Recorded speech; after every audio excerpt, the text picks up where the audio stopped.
I just think it's gobsmacking that we have the world's first survey of this kind and it's not funded.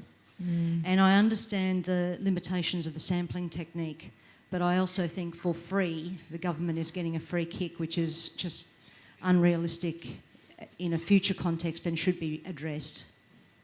The third thing I wanted to say is that it is true what Siri says, and that is in my memory, which doesn't ever extend very much past last Christmas, we were written into the National Women's Health Policy for the first time, which is appalling and also something to be celebrated in equal measure.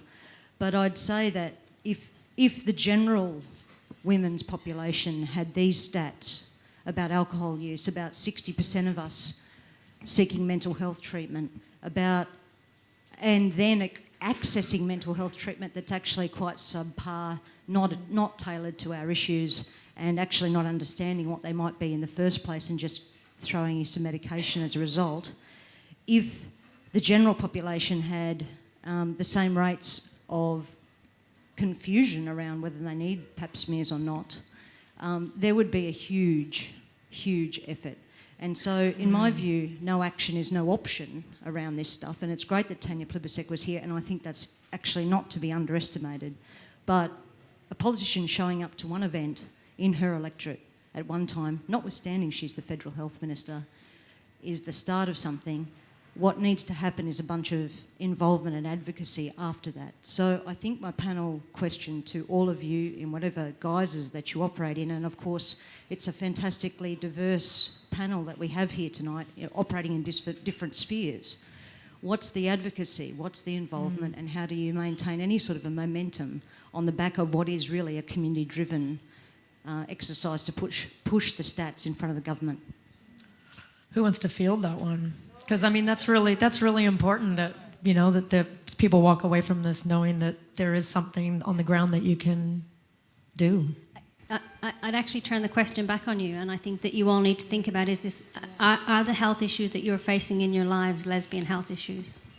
I think one of the problems that we have is that, you know, gay men, I don't mean this just to sound disrespectful, but gay men have AIDS.